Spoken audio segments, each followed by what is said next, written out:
જય શ્રી કૃષ્ણ મિત્રો, આજે આપણે બનાવીશું એકદમ સ્વાદિષ્ટ અને પરંપરાગત ગુજરાતી કંસાર ઘઉંના કકરા લોટમાંથી બનાવાય છે। તો ચલો બનાવીએ।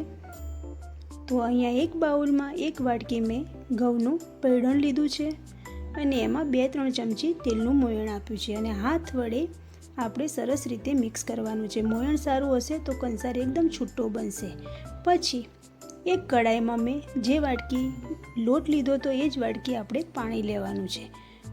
પછી 1 ચમચી ઘી એડ કરવાનું છે અને 2 ચમચી ગોળ એડ કરવાનો છે। સરસ રીતે ઉકળે પછી આપણે લોટ એડ કરવાનો છે।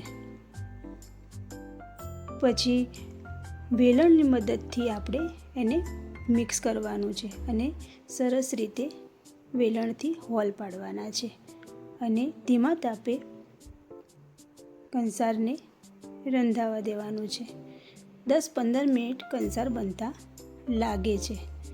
જુઓ, આપણે કંસાર વચ્ચે વચ્ચે આવી રીતે મિક્સ કરતું રહેવાનું છે। પછી એક તવી ઉપર કડાઈને મૂકી દેવાની છે ધીમી આંચ ઉપર અને 1 ચમચી ફરીથી આપણે ઘી એડ કરવાનું છે।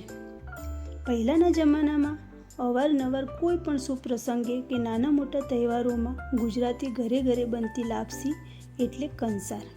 કોઈ મહેમાન કે આગંતુક આવે ત્યારે મિષ્ટાન તરીકે કંસાર જ રંધાય છે। જેમ મા વિના સૂનો સંસાર એમ ઘી અને ખાંડ વગર મોળો કંસાર। પછી આપણે પ્લેટમાં કંસારને સર્વ કરીશું અને ઘી એડ કરીને મસ્ત ખાંડ નાખીને આપણે ભગવાનને ભોગ ધરાવીશું। મારે આજે જીવંતિકામાનું વ્રત છે એટલે મેં કંસાર બનાવ્યો છે। નૈવેદ્યમાં આવો કંસાર બનતો જ હોય છે, માતાજીને બહુ જ પસંદ છે। આ કંસાર ખૂબ જ સુગંધિત અને સ્વાદિષ્ટ બનતો હોય છે, મોઢામાં પાણી આવી જાય એવો બને છે। થોડા સરળ સામાનથી ઘરે જ સરસ મજાનો કંસાર બનાવી શકાય છે। મારો વિડીયો ગમ્યો હોય તો લાઈક શેર સબસ્ક્રાઈબ કરવાનું ભૂલતા નહીં।